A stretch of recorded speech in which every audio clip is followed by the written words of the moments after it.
Hello, and welcome to History for Sleep.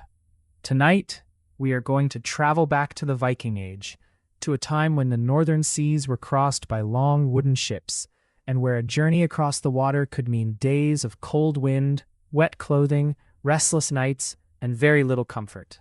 Tonight, you will wake up aboard a Viking longship in the middle of a storm.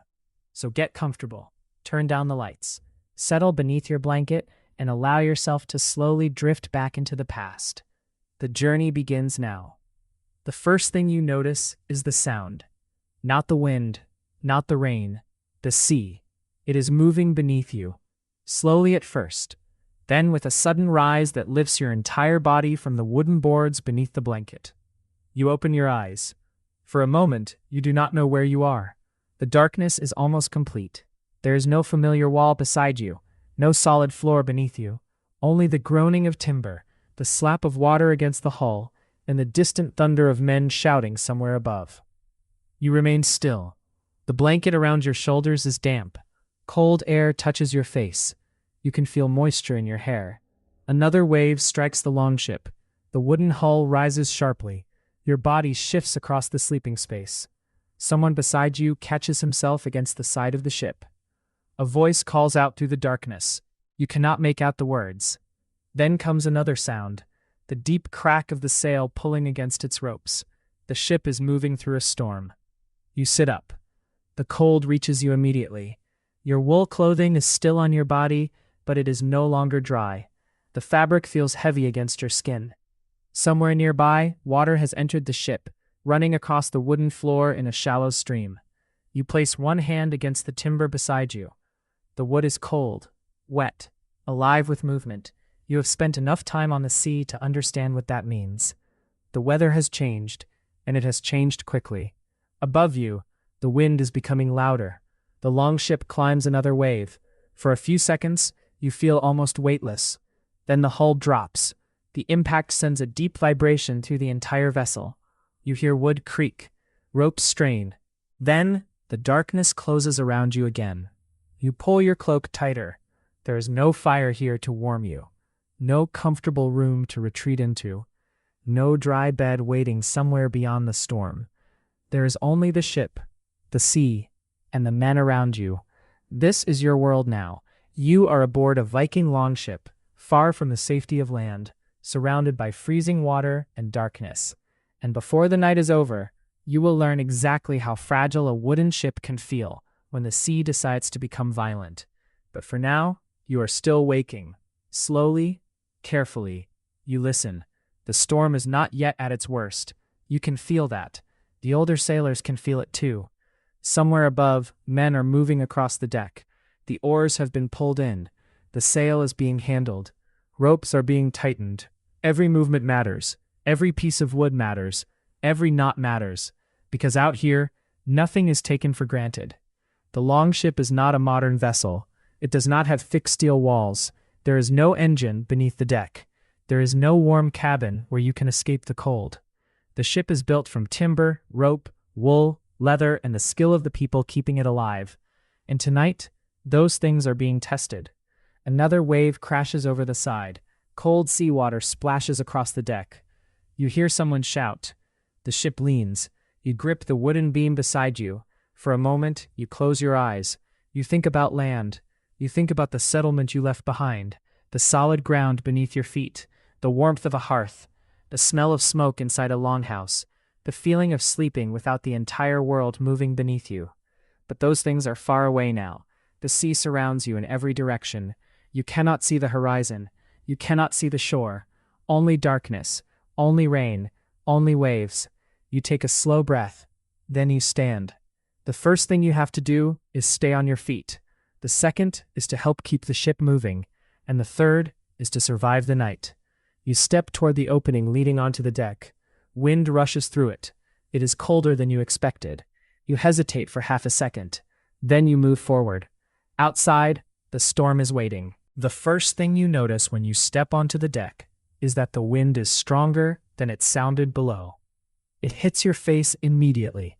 Cold, wet, sharp enough to make you turn your head. You lower yourself slightly and place one hand against the side of the ship. The deck moves beneath your feet.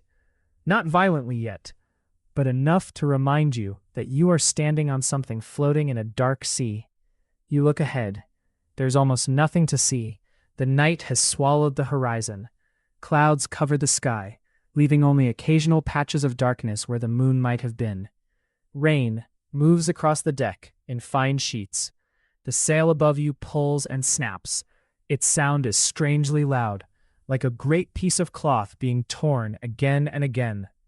Around you, the crew is already working. No one appears surprised. No one has time to be frightened. The older men move with the calm efficiency of people who have seen bad weather before. One sailor is crouched beside a rope, checking a knot with both hands. Another grips the side of the ship while watching the sail. A third man is moving toward the stern. You recognize some of them. Others are strangers. In the darkness, faces appear for only a moment, when lightning flashes somewhere beyond the clouds. Then they disappear again. You take another step. The ship rises beneath you. Your knees bend automatically. A moment later, it drops. You hear several men shift their weight at the same time. The movement is almost practiced. You begin to understand that staying upright is itself a skill. You move toward the center of the ship. There is less open space there, less chance of being thrown against the side. Your boots are already wet. Water runs across the wooden planks and collects in shallow pools between them. You can feel the cold entering through the soles. You look down. The longship's construction is suddenly easier to appreciate.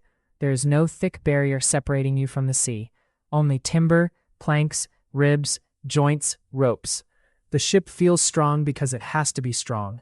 But tonight, you can hear every part of it working. The timber creaks when the hull bends. The ropes groan when the wind catches them. The mast shudders. The sail strains. Everything makes a sound. You place your hand against one of the wooden supports. It vibrates faintly. For a moment, you simply stand there, listening.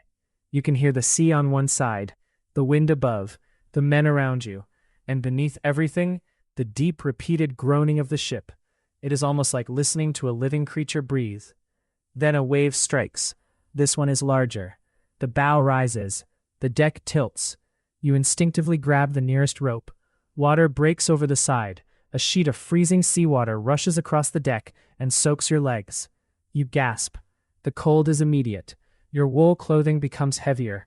The man beside you laughs once, not because anything is funny, because sometimes there is nothing else to do. He wipes water from his beard and returns to his work. You look at him. He is older than you. His beard is thick and wet. His face is weathered by years of wind and salt. He does not look toward the sea with wonder.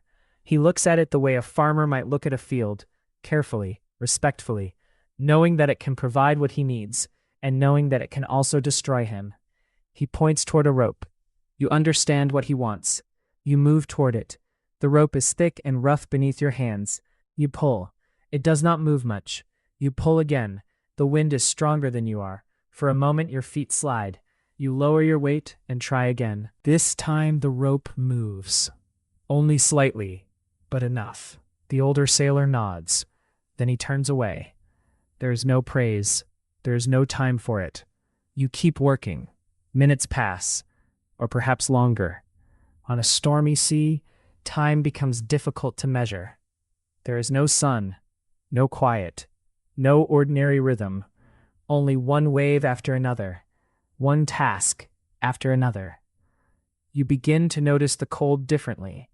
At first it was a sensation. Now it is becoming a condition. Your fingers are stiff.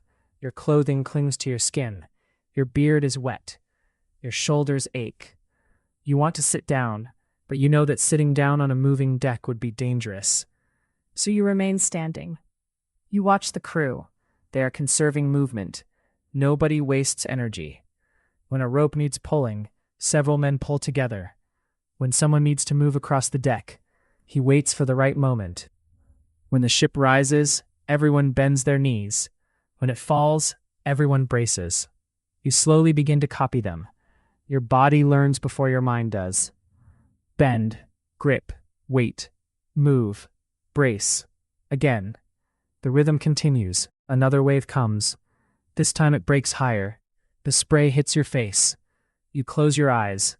For a moment, you cannot breathe. Then the water passes. You open your eyes again. The longship is still moving. The sail is still above you. The men are still working. You are still here. You look toward the darkness ahead.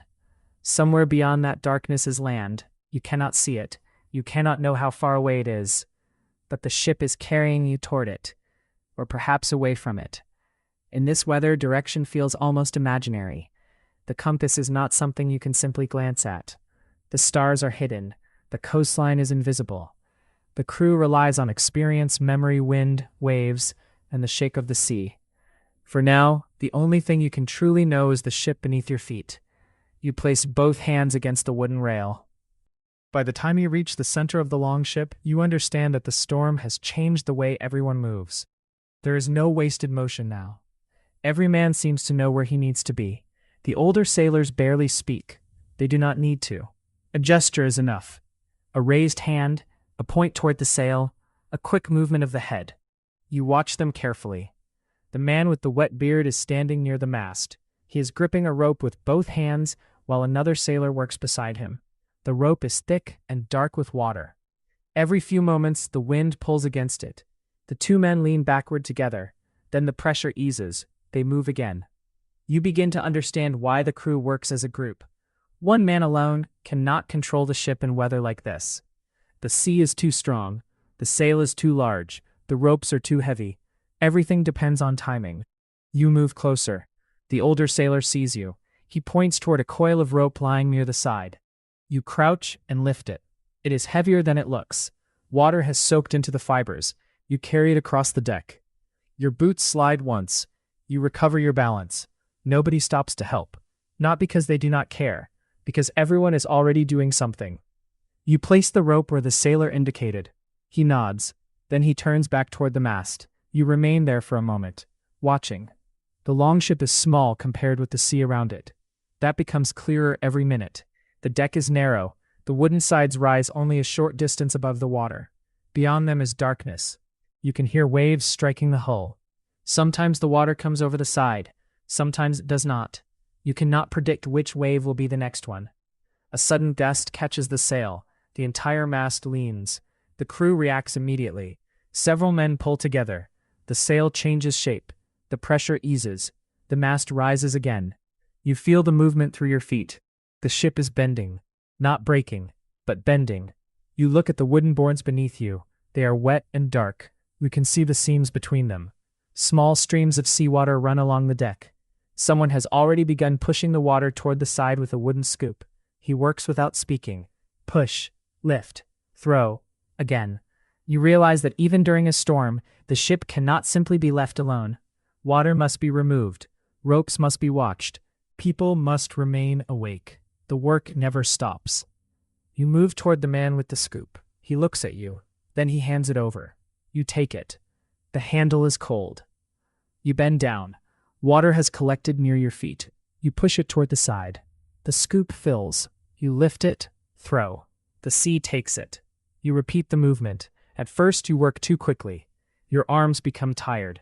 The sailor beside you shakes his head. Slowly, steadily. He demonstrates the rhythm. You follow. Push, lift, throw, rest. Again. It is not difficult. It is simply exhausting.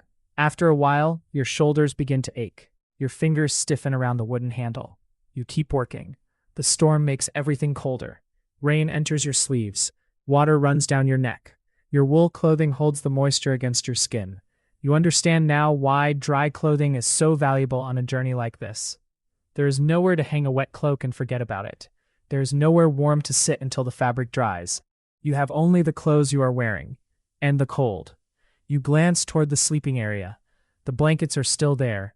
Damp, dark, uninviting. You wonder whether anyone will be able to sleep tonight. Then another wave hits. The question disappears from your mind. The ship tilts sharply. The scoop slides across the deck. You reach for it. Your hand closes around the handle just before it disappears beneath a pool of water. The man beside you catches your shoulder. For a second, both of you brace against the movement. Then the ship settles. He releases you. You nod. He nods back. That is enough. You return to work. Above you, the sail cracks again. This time the sound is different. A sharp tearing noise. Several men look upward. You follow their eyes. The sail is still holding, but part of it has begun to strain badly. The crew moves quickly. One man climbs toward the rigging. Another pulls the rope lower. Two more prepare to release tension. You watch them. Their movements are careful. No one rushes blindly. Even in the storm, experience controls the panic. The man climbing the rigging disappears into darkness above you. You can hear him shouting instructions. The wind carries his voice away. The ship rises, falls, rises again. You keep one hand against the mast. The wooden surface is vibrating. Then lightning flashes. For a single instant, the entire sea becomes visible. Black water, white foam, the longship riding between waves that seem far larger than the vessel itself. You see the crew frozen against the bright horizon. Then darkness returns. You hear someone breathe out slowly. Nobody says anything. There is nothing to say. You continue watching the sea. The longship rises again. This time the bow climbs so high that you can see nothing beyond it. Then it begins to descend. You grip the mast. Your stomach rises. The ship drops. Water explodes against the hull. The sound is enormous. The deck becomes level again. The older sailor with the wet beard looks at you.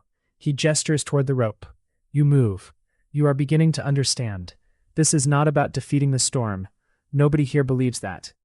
For a while, you begin to believe that the worst of the storm has already arrived. You are wrong. The wind changes first.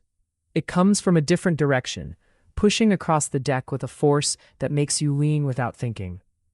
The men notice it immediately. The older sailor near the mast looks toward the sky, then toward the sail, then toward the sea. He says something to the others. The words are lost in the wind, but everyone understands. Something is changing. You tighten your grip on the rope. The longship begins to climb again, one wave, then another. Each one seems slightly larger than the last. The bow rises high enough that the deck beneath you feels almost vertical. You bend your knees. The men around you do the same. Nobody needs to give an order. The movement has become instinct. Then the ship drops. The impact is hard enough to shake the wooden boards beneath your feet. Water breaks over the side. It rushes across the deck. You step backward. Your boot slides. For a moment, you lose your balance. A hand catches your arm. The older sailor pulls you upright. You nod. He releases you immediately. There is no time to stop. The water must be cleared. The ropes must be held. The sail must be watched. The storm is getting stronger. You can feel it in your chest. The wind is no longer simply cold. It is pushing against the entire ship. The mast groans above you. The sail snaps violently. Several men move toward the rigging. You follow them. A rope has begun to loosen. It is whipping against the deck. The end strikes the wood with every gust. One sailor tries to catch it. He waits. The wind eases for a moment. He reaches. The rope moves away. He reaches again. This time his hand closes around it. Two other men grab the line. Together they pull. The rope cuts into their wet gloves. You move closer. Someone gestures for you to help. You take hold. The line is almost impossible to control. Every gust pulls it forward. You lean backward. Your boots slide across the wet deck. You lower your body. The rope becomes a struggle between you and the wind. You pull. The men beside you pull. For several seconds, nothing happens. Then the rope tightens. The sail changes shape. The pressure against your hands suddenly becomes enormous. You hold on. Your shoulders burn. Your fingers ache. You understand why the crew needs several men for one simple task. The sea does not make anything easy. A wave crashes against the side. Spray hits your face. You cannot see. You keep your grip. Then the pressure releases. The men stumble backward together. The rope is secure. For a moment, nobody moves. You hear only breathing. Heavy, tired. Then the older sailor gives a short nod. Work continues. You look toward the horizon. There is still nothing there. Only darkness. The storm has swallowed everything. You wonder how far the ship has traveled. You wonder whether you are still moving in the right direction. But there is no way to know. The crew has only the sea, the wind, the stars hidden behind clouds, and memory. They know these waters because they have traveled them before. They know how the waves behave. They know which winds can carry a ship toward land. They know which clouds mean danger. But knowledge does not make the storm smaller. Another flash of lightning appears. This time, it is closer. The thunder follows almost immediately. The sound rolls across the water. You feel it inside your chest. Several men glance upward. The rain becomes heavier. It strikes your face and shoulders. Your wool cloak is completely soaked now. You pull it closer anyway. It offers some protection from the wind. Not much, but some. You think again about warmth. You imagine a longhouse, a fire burning in the center, smoke rising toward the roof, people sitting close together, dry clothing, warm food, a wooden bowl held between your hands. The image lasts only a moment. Another wave brings you back. You grip the mast. The ship climbs, higher, higher. Then the bow disappears beneath the wave. For a moment, you cannot see the deck ahead. Water surrounds the longship. The hull feels impossibly small. Then the ship reaches the top. You see the sea spread out before you, black, white, moving in every direction. Then the longship begins to descend. Your stomach drops. The bow cuts into the next wave. Water explodes upward. The impact shakes every part of the vessel. The mast bends. The sail strains. The ropes scream. But the ship continues. You begin to understand something important. The storm does not need to destroy the longship in one great moment. It only needs to keep testing it. Again and again and again. Every wave tests the hull. Every gust tests the sail. Every movement tests the crew. And every hour tests your body. You are becoming colder. Your fingers are beginning to lose their feeling. You rub them together. The older sailor notices. He points toward a sheltered part of the deck. You move there for a moment, not to rest, only to escape the strongest wind. Another crewman gives you a small piece of dry cloth. You wipe your hands. It is barely enough, but it helps. You look at the man. He simply turns away. Everyone aboard understands the same thing.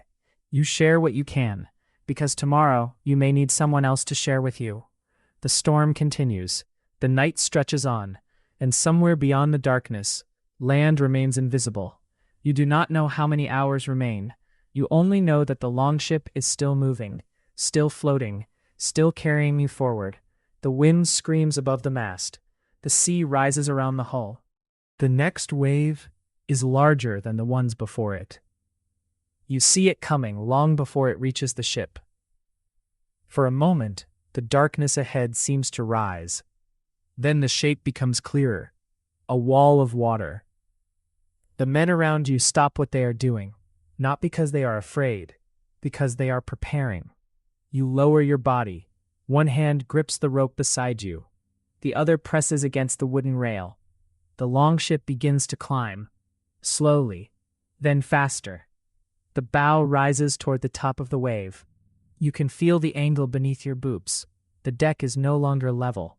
It is a steep wooden slope leading upward into darkness. You hold on. The wind pushes against your back. Rain stings your face. For several seconds, the ship seems to hang there. Then the bow reaches the crest. You see nothing beyond it, only black sky. Then the longship tips forward. The descent begins. Your stomach drops. The men bend their knees. Someone shouts. The ship plunges into the water. A tremendous wave crashes over the bow. For a moment, the entire deck disappears beneath white foam. You are hit by freezing seawater. It strikes your chest, your face, your shoulders. You close your eyes and hold on. The water passes. You open them again. The deck is still there. The men are still there. The longship has survived another wave. You breathe slowly. The storm gives you no time to think. Another wave is already approaching. This one comes from the side. The older sailor near the mast points toward it. Several men move. You follow them. The ship must meet the wave correctly. You do not understand exactly how, but the crew does. They adjust the sail. They shift their weight. They change the position of the oars. Every movement is small. Together, those small movements keep the ship from turning too far. The wave reaches you. The hull rolls. Your boots slide. You grab the rope. The sea rises beside you. For one frightening moment, you are looking directly into black water. Then the ship rolls back. You regain your balance. The wave passes. Someone nearby lets out a breath. You realize you were holding yours. The work continues. You begin to understand the rhythm of survival. You do not fight the sea with strength alone. You work with the ship. You move when the ship moves. You brace when it falls. You pull when the wind pulls. You release when the pressure becomes too great. The longship has its own rhythm, and tonight you are learning it. A sailor calls for the oars. The men along the sides move into position. The long wooden oars are brought forward. You help lift one. It is heavier than you expected. The shaft is smooth from years of use. Your hands close around it. The men lower the oars toward the water.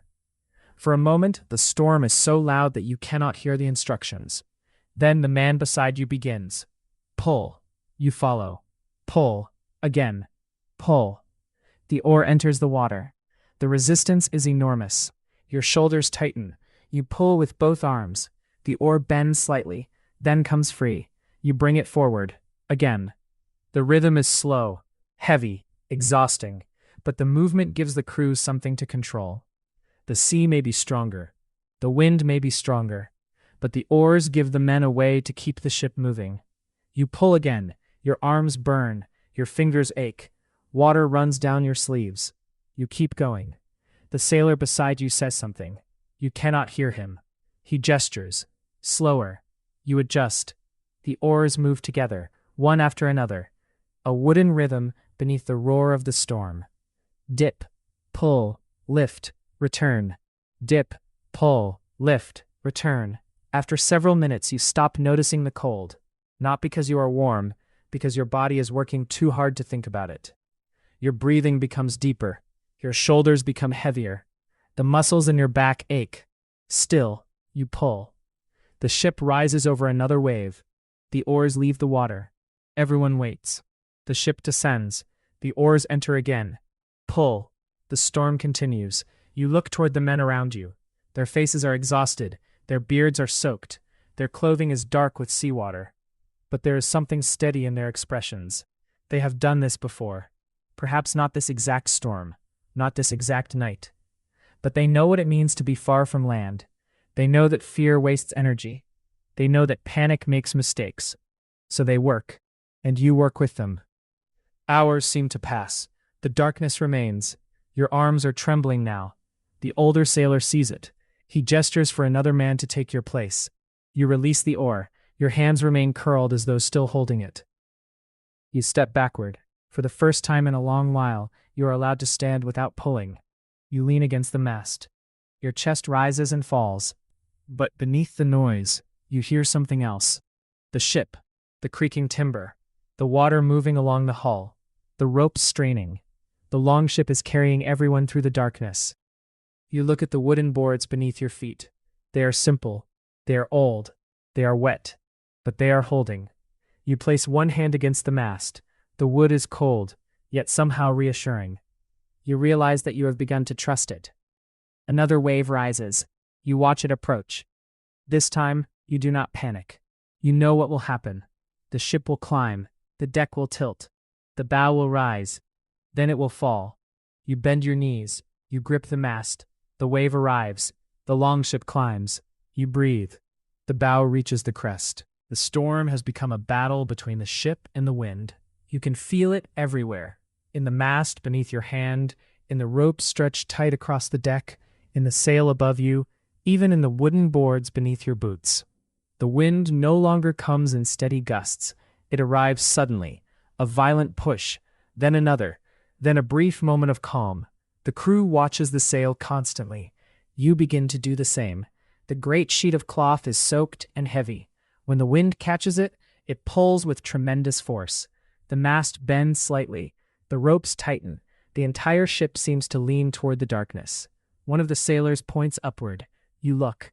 A section of the sail has begun to flap wildly. The sound is deafening. It snaps above you like thunder. Two men move toward the rigging. Another grabs a rope. The older sailor shouts an instruction. This time you hear it. You move with the others. The rope is passed from one pair of hands to another. You take hold. The wind immediately tries to pull it away. You wrap it around your hand. The sailor beside you shakes his head. He shows you how to hold it without trapping your fingers. You adjust your grip. Then the men pull together. 1, 2, 3. The rope tightens. The sail changes shape. For a moment the pressure eases. Then the wind returns, harder. The rope jerks. Your entire body moves forward. You plant both feet. The wet deck gives little support. You lean backward.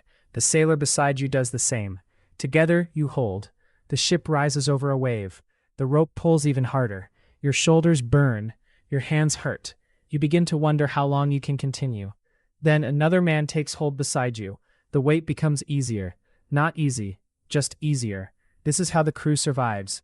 No one man is strong enough, but several men working together can hold what one man cannot. You pull again. The sail settles. The mast straightens. The ship steadies. For a moment the sea seems calmer. You know better now. Calm does not mean safe. It only means the next wave has not arrived yet. The older sailor checks the rigging. He runs his hands along the rope. He looks toward the mast, then toward the sail. He notices a damaged section. The cloth has begun to tear. A narrow opening has appeared near one of the seams. It is not large, not yet, but everyone sees it. The crew must act. A sailor climbs toward the damaged section. He moves slowly, one hand at a time. The mast is wet. The ropes are slippery. The ship is moving constantly. You watch him disappear into the darkness above. Another man remains below, holding the rope. You are told to help. You grip it. The sailor above shouts. You pull. He climbs. Another shout. You loosen the line slightly, then pull again. It becomes a strange conversation between men separated by wind and darkness. They cannot see each other's faces clearly. They rely on voices, on signals, on experience. You realize how much knowledge is hidden inside simple movements. A rope is not simply a rope. It has to be tied correctly, pulled at the right moment, released carefully. The sail is not simply cloth.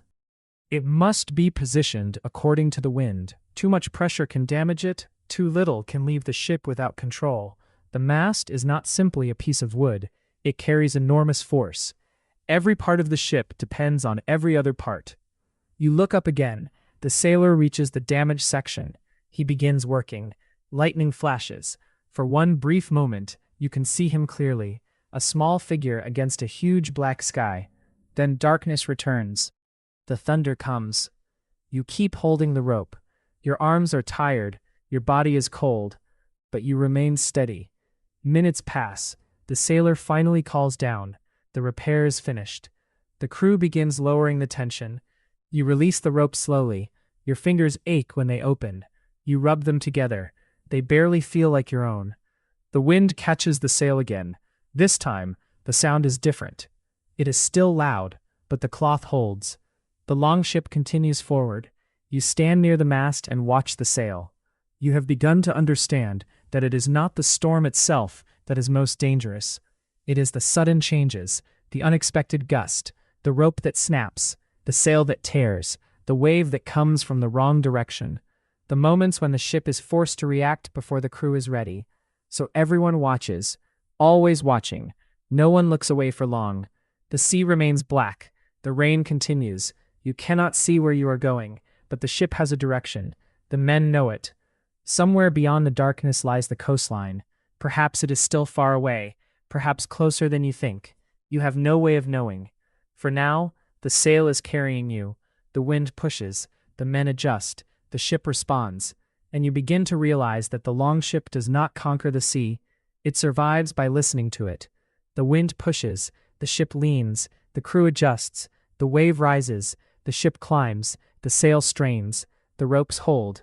Again and again. You watch the rhythm. It becomes almost hypnotic. For a moment, despite the cold and exhaustion, you feel strangely calm. The storm is enormous. The ship is small. But the crew knows how to live inside that difference. They do not expect the sea to become gentle. They simply learn how to move with it. Another gust arrives. You tighten your grip on the mast. The sail fills. The ship leans. You bend your knees. The storm has been testing the longship for hours. You have learned to watch the sail. You have learned to hold the ropes. You have learned how to stand when the deck moves beneath you. But there is another problem. Water. At first it was only spray. A little seawater across the deck, a little rain collecting between the boards, something that could be ignored. Now it cannot be ignored. You look down. Water is moving around your boots. Not deep, not yet, but there is enough of it to make every step uncertain. A sailor notices. He points toward the bottom of the ship. Someone has to start clearing it. You are handed the wooden scoop again. You take it without speaking. The work begins. Push, lift, throw. The scoop fills quickly. You empty it over the side, then reach down again. Push, lift, throw. The rhythm is familiar now, but tonight the water seems to return almost as quickly as you remove it. Rain falls from above. Waves break across the side. The hull rises and falls. Every movement sends another thin stream of water across the boards. You begin to understand why a crew cannot simply ignore water inside a ship. A little becomes more becomes heavy, heavy becomes dangerous, and the ship must remain as light as possible. You keep working. The sailor beside you works too. Neither of you speaks. There is no reason to. The storm is too loud. You hear the scrape of wood against water, the slap of rain, the groaning mast, the deep pounding of waves against the hull, and beneath it all, the steady sound of the scoop. Push, lift, throw. Your shoulders begin to ache again. Your hands are stiff. You change your grip. The wooden handle feels colder than before. You look toward the side of the ship. The sea is almost level with the deck for a moment, as the longship rolls. You quickly look away. It is easier not to think about how little wood separates you from the water. You continue working. Another man joins you, then another. Now 4 of you are clearing water. The rhythm becomes faster. One man scoops, one carries, one throws, one moves toward the next pool. The work becomes almost organized, almost calm, even in the storm. You begin to see how the crew survives. They turn every problem into a task. Water becomes something to remove. A loose rope becomes something to secure. A torn sail becomes something to repair. A wave becomes something to endure. Fear becomes something to put aside until there is time for it. You keep scooping. Then the ship rolls suddenly. The water rushes toward you. You lose your footing. Your knee strikes the deck. The scoop flies from your hand. For a moment, you simply kneel there. Cold water runs around your legs. A sailor grabs your shoulder and pulls you upright. You recover the scoop. He points toward the center. Move there. You obey. The longship settles. You look at your knee. It hurts. You return to the work. Push, lift, throw. After a while, your mind begins to drift. You stop thinking about the storm as a single enormous thing. Instead, you notice small details. The wet grain of the wooden boards. The rough fibers of the rope. The salt on your lips. The sound of your own breathing. The warmth of your hands slowly disappearing. The movement of the ship beneath you. The darkness beyond the side. Everything becomes immediate. Everything becomes simple. You are here. You are cold. You are wet. You are working.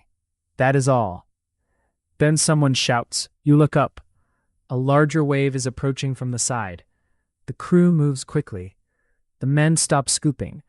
They grab whatever they can hold. You drop the scoop. Your hands find the mast. The longship rolls. Water rises beside you. The wave strikes. For several seconds, the deck disappears beneath a rushing sheet of seawater. You hold on. The cold is shocking. You cannot see. You cannot hear clearly. Everything becomes white and black and noise. Then the water drains away. You open your eyes. The scoop is gone. One of the wooden containers has moved across the deck. A rope has come loose, but the longship is still floating. The men begin moving again. There is no celebration, no relief, only work. The loose rope is secured, the container is recovered, and someone finds another scoop. You take it. Back to work. Push, lift, throw. You realize that this is what the night will be. There will be no single moment when the storm is defeated. There will only be hundreds of small moments when the ship survives. One rope, one wave, one scoop of water, one careful step, one breath, then another. Hours pass, you do not know exactly how many. The darkness has become almost meaningless. You cannot tell whether it is midnight or approaching dawn. The storm has taken away your sense of time, but your body knows. Your arms are heavy. Your legs ache. Your eyes feel tired. Your clothing is completely soaked, yet you continue. Eventually, the amount of water begins to decrease, not because the rain has stopped, not because the waves have become gentle. Perhaps the ship has simply found a better angle. Perhaps the crew has adjusted the sail. Perhaps the worst of the water has already been cleared. Whatever the reason, the deck feels slightly less flooded. You notice the difference immediately. The sailor beside you notices too. He pauses, looks down, then looks toward the sky. You follow his eyes. The rain is still falling, but it is lighter. The wind is still strong, but it has changed. The longship rises over a wave. This time the descent is smoother. You hold the scoop loosely in your hand. The storm has been around you for so long that you have stopped expecting it to end. At first, every wave felt like an event. Now they arrive one after another. Rise, fall, rise, fall. The rhythm has become part of the night. You stand near the mast, one hand resting against the wet wood. Your body is exhausted. Your shoulders ache from pulling ropes and handling the oar. Your hands are stiff from the cold. Your clothing is heavy with seawater. Yet you remain awake. Everyone remains awake. The longship cannot simply be left unattended. There are too many things that can go wrong. A rope can loosen. A sail can tear. Water can collect. A man can lose his footing. So the crew continues watching, working, waiting. The storm has become quieter than before. Not calm, just quieter. The wind no longer screams constantly. Instead, it comes in long breaths. A powerful gust, then a pause. Another gust, then silence for several seconds. During those pauses, you can hear the sea. It sounds enormous, deep, heavy. The waves rise around the ship like dark hills. You look over the side. You cannot see the water clearly. Only foam when a wave breaks. The rest is black. You pull your cloak closer. It does almost nothing. The wet wool is cold against your skin. You think about the fire at home. You imagine sitting beside it. You imagine the heat touching your hands. You imagine dry clothes. You imagine food. The thought of food makes you realize how hungry you are. You have eaten very little. The storm has made meals difficult. Nobody wants to prepare anything while the ship is moving so violently. Nobody wants to risk spilling food or losing containers. But eventually someone brings a small piece of bread. You take it. It is hard, a little dry. There is no feast, no warm meal, just bread. You chew slowly. It takes effort, but the simple taste is comforting. Another sailor receives a piece. He breaks it in half and gives some to the man beside him. You watch. Nobody complains. Everyone understands. Food has to last. Water has to last. Energy has to last. The journey may not end when the storm ends. You finish the bread. Your stomach still feels empty, but you feel slightly stronger. A sailor passes a container of water. You take a small drink. The water is cool. You want more. You do not take more. You know better. The ship carries only what it can carry. Every resource has a purpose. The sailor nods. The longship rises over another wave. This time the movement is smoother. You close your eyes for a moment. You listen. The wind, the sea, the creaking wood, the breathing of the men around you. For a few seconds it almost sounds peaceful. Then the ship drops. You open your eyes. The peace is gone. But you are beginning to understand something. The storm does not need to be loud to be dangerous. Even now, when the wind has weakened slightly, the sea remains powerful. The waves are still large. The ship is still moving. The deck is still wet. You still cannot see land, so you stay alert. The older sailor walks past you. He stops, looks at you, then gestures toward the mast. You understand. Check the ropes. You move closer. The first rope is secure. The second is wet but tight. The third has loosened slightly. You call to the sailor. He comes over. Together, you pull it tight. He ties another knot. You watch carefully. The knot is simple, but it holds.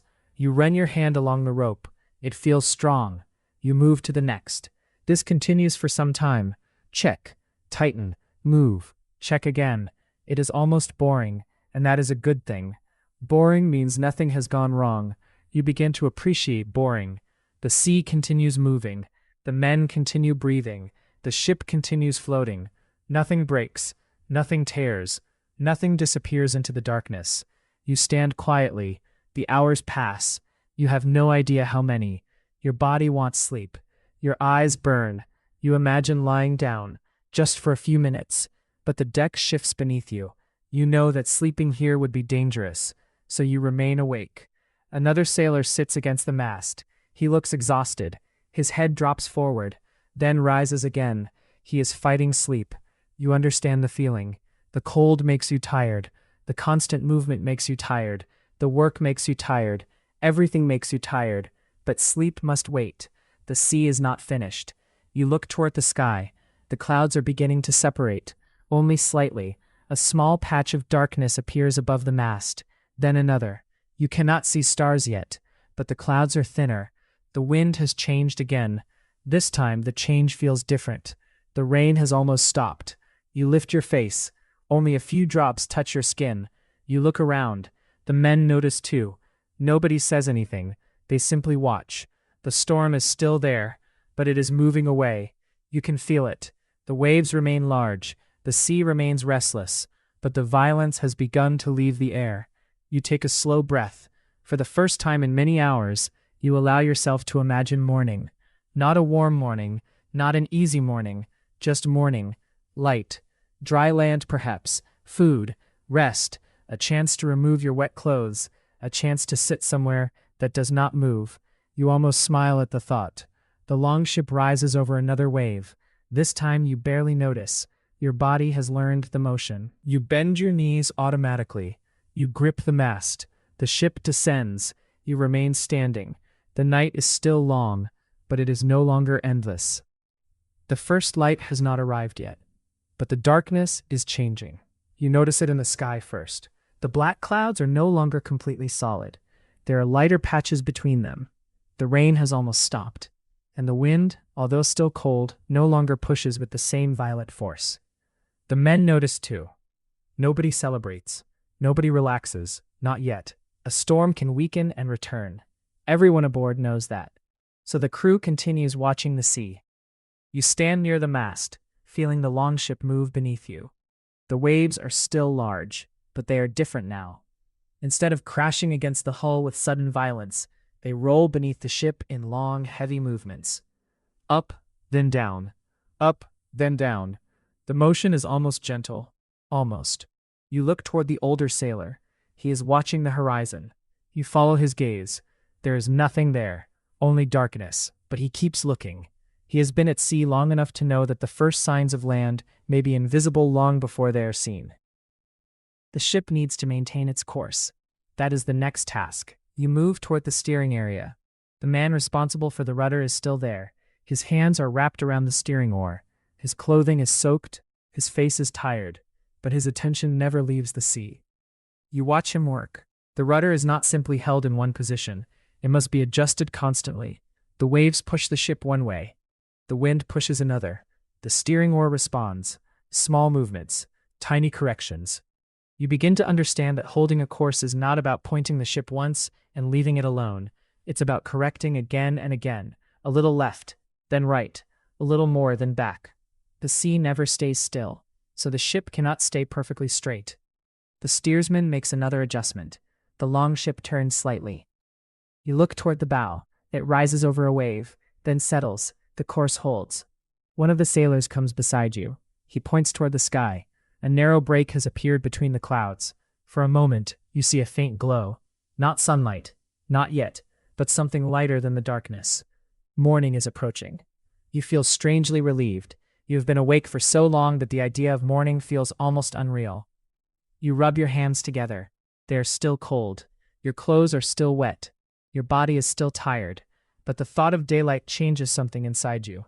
You begin to notice details that were invisible during the worst of the storm. The shape of the mast, the texture of the deck, the faces of the men, the ropes hanging from the rigging, the dark outline of the sail. Everything looks different in the faint light. The longship suddenly feels smaller, more ordinary. During the storm, it had seemed like a tiny piece of wood surrounded by an endless ocean. Now you can see the structure again. The hull, the benches, the mast. The sail, the oars, the shields along the side. Each object has a place. Each object has a purpose. You walk slowly along the deck. You check the ropes. Some are still tight. Others are wet and swollen. One has begun to loosen. You call the sailor nearby. Together you secure it. He shows you the knot. You watch carefully. Then you try it yourself. Your fingers are stiff. The first attempt is wrong. You undo it. Try again. This time it holds. The sailor gives you a small nod. You feel a quiet sense of satisfaction. You have learned something. Not something grand, just a knot. But on a ship like this, small things matter. A good knot can hold a sail. A secure rope can prevent damage. A careful sailor can save time. A calm crew can keep a ship alive. You continue walking. The storm has left evidence everywhere. The deck is soaked. A section of rope has frayed. One wooden container has been damaged. The sail has been patched. The shields are wet. Everything smells of salt and rain. You look over the side. The sea is still dark, but the surface is calmer. You can finally see farther. The horizon appears as a faint line. You stare at it. Nothing. Then you think you see something. A darker shape against the darkness. You blink. It disappears. Perhaps it was only a wave. Perhaps it was your tired eyes. You do not mention it. The ship continues forward. The steersman adjusts the rudder. The bow rises, falls, moves forward again. The crew is beginning to change. Some men are still working. Others are finally being allowed to rest.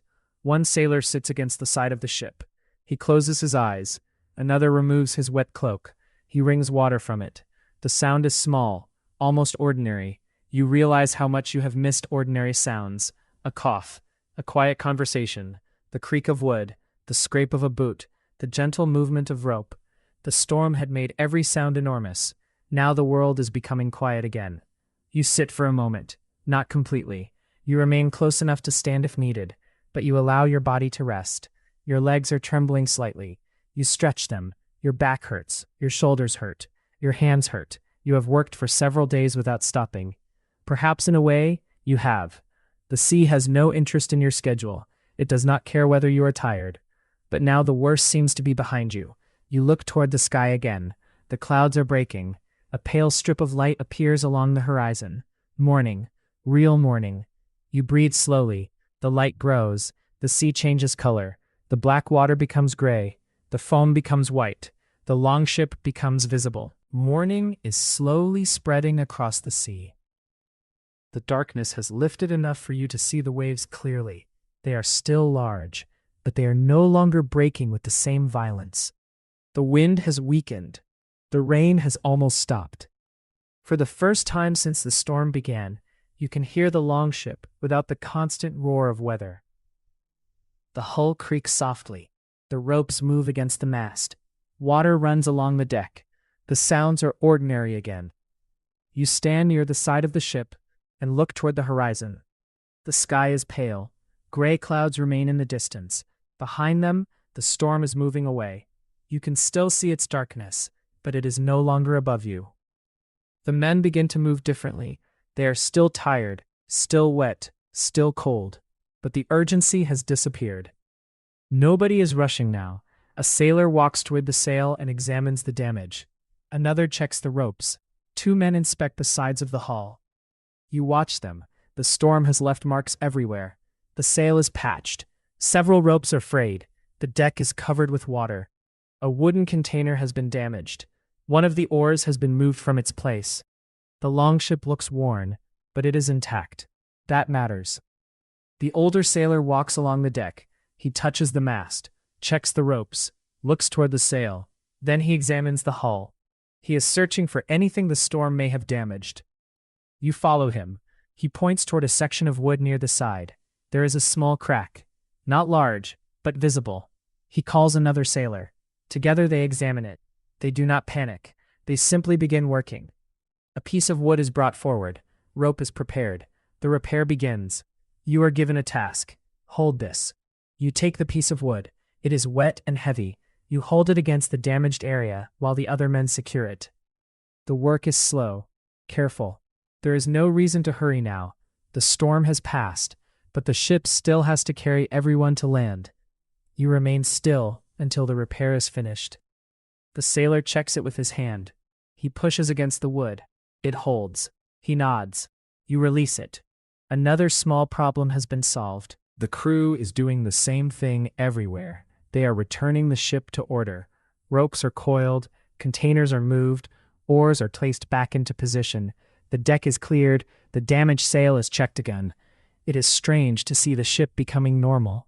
Only a short time ago, everything was movement and noise. Now, there is order. You realize how important that order must be.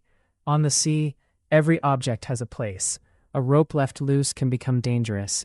An oar left across the deck can trip someone. A container not secured can slide during the next wave. The storm may be weakening, but the sea has not become harmless. The crew knows this. They do not behave as though the danger is completely gone. They simply have more time to prepare. You are given a small piece of cloth. It is not completely dry, but it is warmer than your soaked clothing. You wipe your face. Salt has dried around your skin. You rub your hands together. Your fingers are still stiff. The first feeling returning to them is not pleasant. Pins of cold run through them. You move them slowly. The sun begins to appear behind the clouds. You cannot see the full disk, only a pale glow, but even that small amount of light feels warm. You lift your face toward it. For several moments you simply stand there. The heat is weak, almost imaginary, but after a night of cold rain, it feels precious. The men around you are doing the same. Some sit quietly, some wring water from their clothes, others begin checking their equipment. Nobody speaks much. The exhaustion is too deep. You look toward the sea again. The waves are becoming smaller. The longship still rises and falls, but now the movement is slow, predictable. You can stand without gripping the mast. That alone feels remarkable. You take a few steps across the deck. Your boots make quiet sounds against the wet wood. You walk toward the bow. From there you can see farther. The horizon is clear. The sky above it is pale blue. The storm clouds are retreating behind you. Ahead, the sea is open, empty, calm. You wonder how long it will remain this way. The older sailor comes to stand nearby. He looks toward the horizon. Then he looks at you. He says something quietly. You do not catch every word, but you understand the meaning. The worst is over. You nod. For the first time you believe it. The night has ended. The storm has passed. The longship has survived. You look back across the deck. The men are tired. The ship is damaged, but nobody has been lost. That realization settles over you slowly. The storm could have taken much more. Instead, you are still here. The sea is still beneath you. The ship is still moving. The men are still together. You sit near the bow. The wooden boards are cold, but the sun is beginning to warm them. You close your eyes, not to sleep, not yet, just to rest. You listen to the sea. The waves move beneath the hull. Softly now, no longer crashing, no longer roaring, just moving. The longship glides forward. You breathe slowly. Your body finally begins to relax. For the first time since waking, you are no longer waiting for the next wave to strike. You are simply moving across the water. The storm is behind you. The morning is ahead. And somewhere, beyond the horizon, the coastline is waiting. The sea is quiet now. Not completely still. It never becomes completely still. But compared with the night, it feels almost peaceful. You sit near the bow and watch the water move beneath the longship. Small waves touch the hull. They make a soft sound against the wood. There is no thunder, no violent wind, no rain striking your face. For the first time since you woke, you can hear the sea without fearing it. You take a slow breath. The air smells of salt and wet timber. Everything aboard the ship is damp.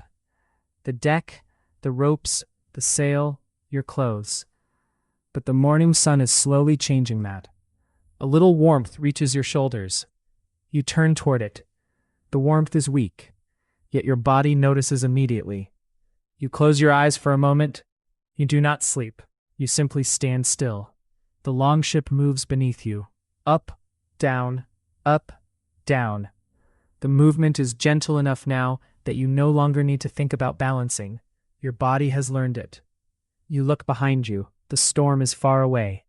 Dark clouds remain on the horizon, but they are becoming smaller. The sea between you and the clouds is brightening. A few sailors are sitting along the side of the ship. Some are sleeping. Others are repairing their clothing. One man removes his cloak and spreads it across the wooden rail. Another hangs a piece of wool beside him. The sunlight catches the wet fibers. Slowly, steam begins to rise. You realize how important dry clothing must be after a night like this. You remove your own cloak. It is heavy. Water runs from the edge. You twist it carefully. The water falls onto the deck. You spread the cloak where the sun can reach it. Then you sit down. Your shirt is still wet. Your trousers are still damp. But at least the wind is no longer cutting through them. A sailor nearby begins repairing a tear in his sleeve. He uses a small needle. His fingers move slowly. The storm has left a long tear in the wool. He pulls the thread through. Again. You watch. It is a quiet task, almost ordinary. That is what makes it comforting. The night was filled with emergencies. Now the ship has returned to simple things: repairing clothing, checking ropes, drying equipment, eating, resting, waiting. Someone brings food. This time there is more than a piece of bread. A small portion of dried fish is passed around. You take yours. It is salty, chewy, simple. But after the long night, it tastes better than anything you can remember. You eat slowly. You drink a little water. Nobody talks much. Everyone is too tired. The longship continues forward. The oars are mostly resting now. The sail catches the lighter wind. The ship moves steadily. You look at the sail. It has been patched. The repair is visible. A darker section of cloth crosses the damaged area. The patch moves gently with the wind. You think about the sailor who climbed into the rigging during the storm. He is asleep now. His back rests against the side of the ship. His hands are still rough and swollen from the ropes. You realize how much the crew has endured. You look around. There are no grand speeches, no celebration. No one announces that they have survived.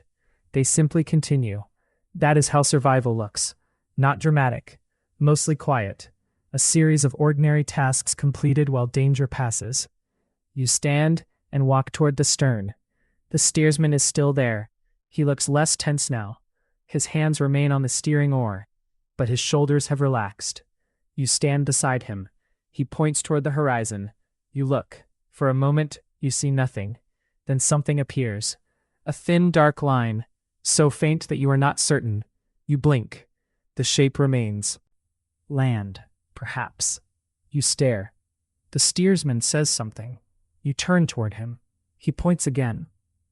This time you understand. Land is ahead. You feel something change inside you. The night suddenly seems very far away. You look back at the horizon. The line becomes clearer. Not much, but enough. A low shape beneath the pale sky, the coastline. You have not reached it yet, but it exists. You can see it. The men begin to notice. One stands. Another walks toward the bow. Someone says a few words. The mood changes quietly. There is no shouting, no excitement that feels out of place. Just relief. The kind of relief that settles slowly through tired bodies. You remain at the stern. The ship continues forward. The coastline becomes larger. You can begin to distinguish hills, perhaps trees, perhaps a rocky shore. It is difficult to tell from this distance, but it is land. Real land, solid ground. You think about standing on it. The thought feels strange. After so many hours of movement, the idea of something that does not move seems almost unfamiliar. You look down at the deck. The longship is still wet. The wood is still dark, but the sunlight has begun to dry it. The ropes are being coiled. The oars are being placed back. The damaged equipment is being repaired. The ship is slowly returning to normal. You realize that you are too tired to feel excited. You are simply grateful. Grateful for the wood beneath your feet. Grateful for the men around you. Grateful for the weak sunlight. Grateful that the sea has become quiet. The longship rises over a small wave. You barely notice. The bow moves forward. The coastline grows larger. Behind you, the storm clouds continue to disappear. Ahead, the morning is clear. You sit again. Your cloak is drying beside you. Your hands are warming. Your stomach is no longer empty. And for the first time since the journey began, you allow yourself to believe that the hardest part is over. Morning has fully arrived. The sun is higher now, and the sea has changed completely. What was black during the night is now blue-gray beneath the pale morning sky. Small waves move around the longship. They lift the hull gently, then let it settle. You stand near the bow and look toward the coastline. It is closer now. You can see more than a dark line. There are hills beyond the shore, patches of trees, a few rocky sections rising above the water. The sight is simple, but after the night you have endured, it feels extraordinary. Land. Real land. You remain still for several moments. The men around you are beginning to wake. Those who manage to sleep are slowly opening their eyes. Some sit quietly, others stretch their arms. One man rubs his shoulders, another checks the condition of his boots. The longship is no longer a place of constant emergency. It has become a place of recovery. You look at your own clothing. It is still damp. The cloak you spread earlier is almost dry. You pick it up. The wool feels rough against your hands, but it is warmer than before.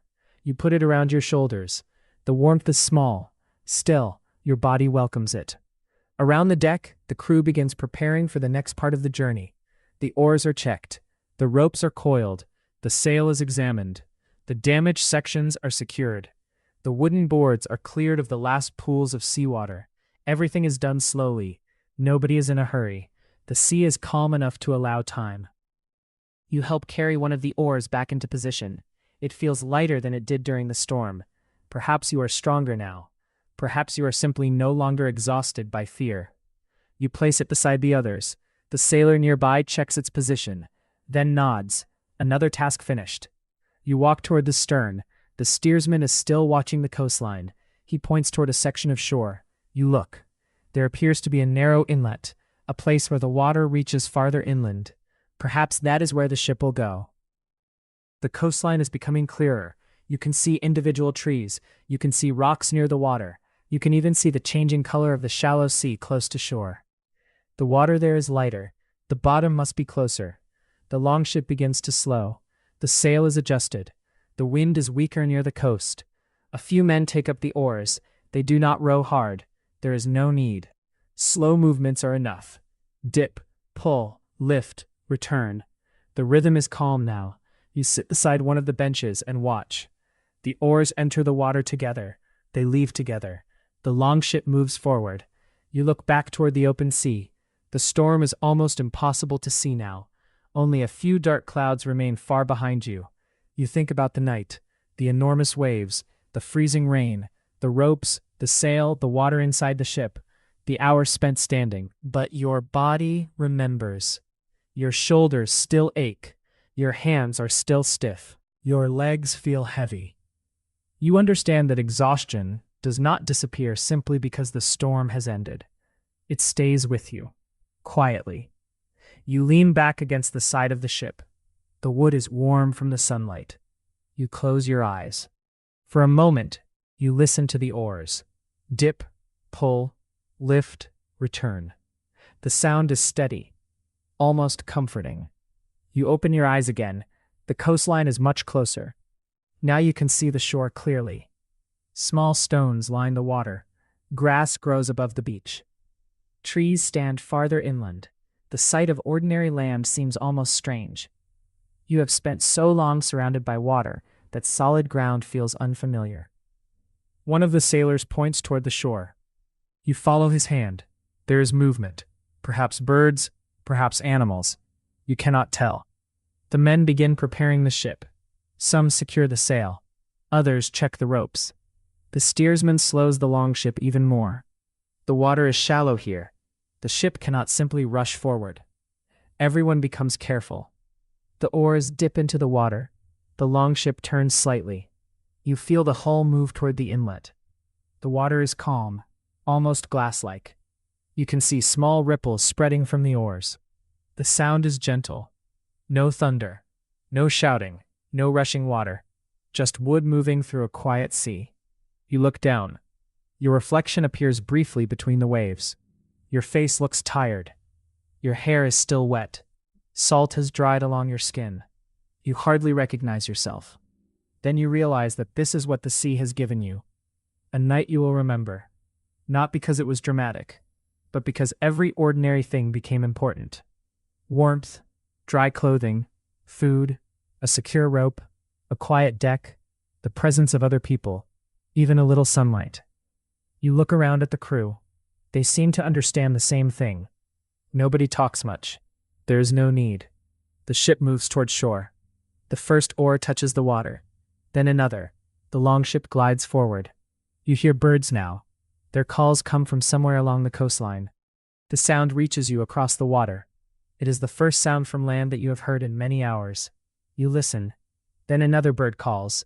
The men notice. Someone smiles. The shore is close. You can almost smell the land. Wet earth, grass, wood. It is different from the endless smell of salt water. The longship continues forward. The water becomes shallower. The crew slows the oars. The hull moves gently. You place one hand against the side of the ship. The wood is warm. You look toward the beach. Soon you will stand there. Soon your feet will touch ground that does not move. The coastline is close now. The longship moves slowly through the shallow water, guided by the oars. The storm feels like something from another world. Behind you, the open sea stretches toward the fading clouds. Ahead, the shore grows clearer with every stroke. You can see stones beneath the surface.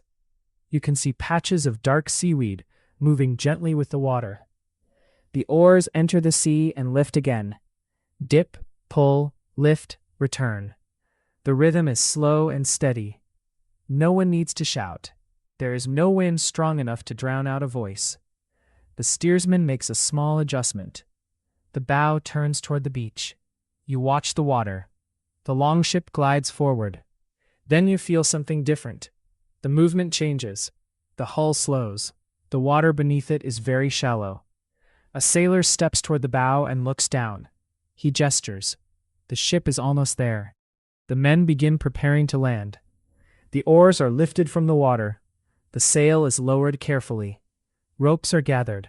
Everything is done quietly. You stand near the side of the ship. Your legs feel strange. They have spent so many hours adjusting to the movement of the sea that the thought of solid ground seems almost unfamiliar. The longship moves another few feet.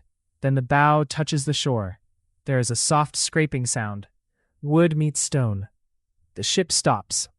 For a moment, nobody moves. Everyone simply stands there.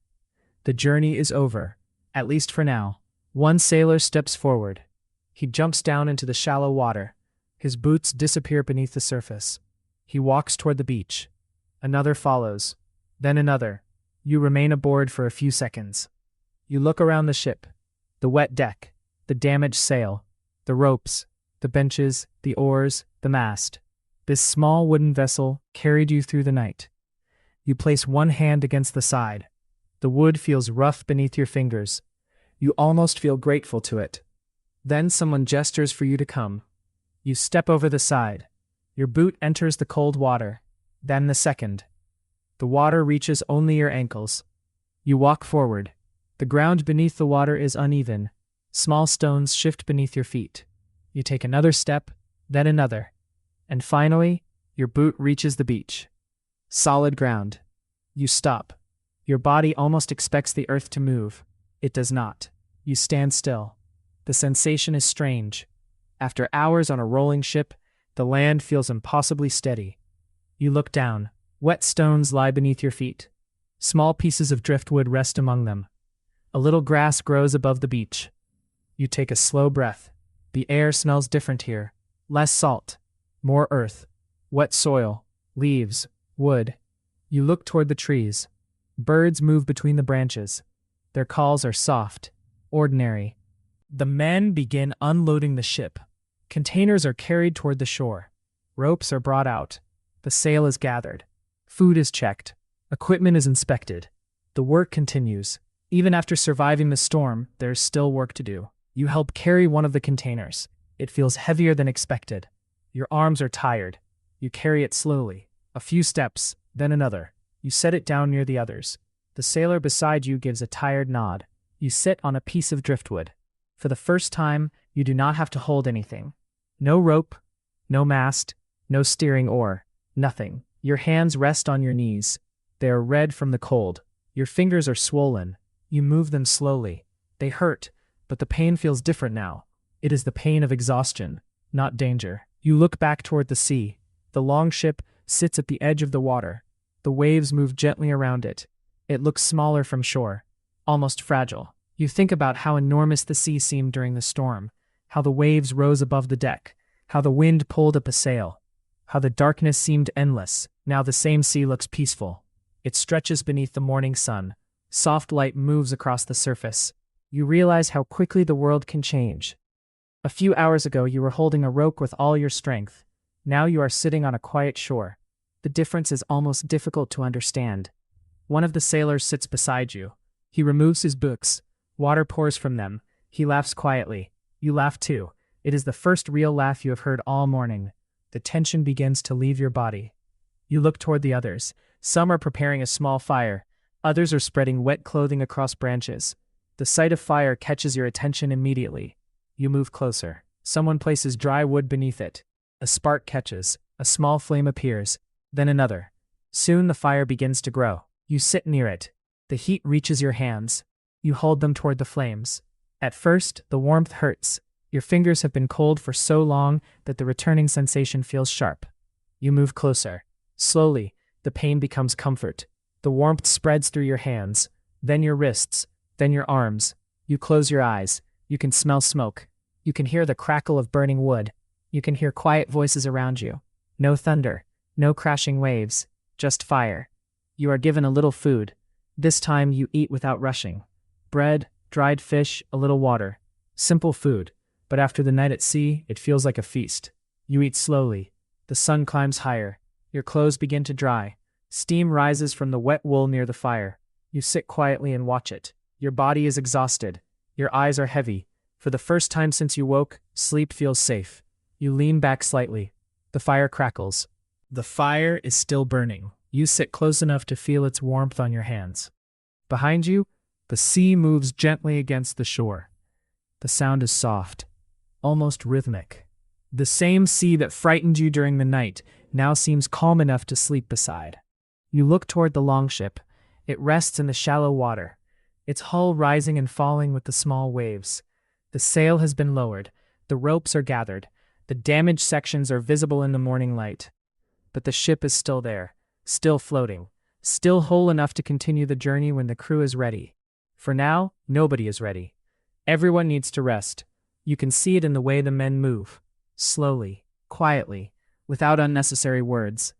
One sailor lies near the fire with his cloak wrapped around him. Another sits with his back against a piece of driftwood. Someone is checking the food supplies. Another man has fallen asleep beside the ship.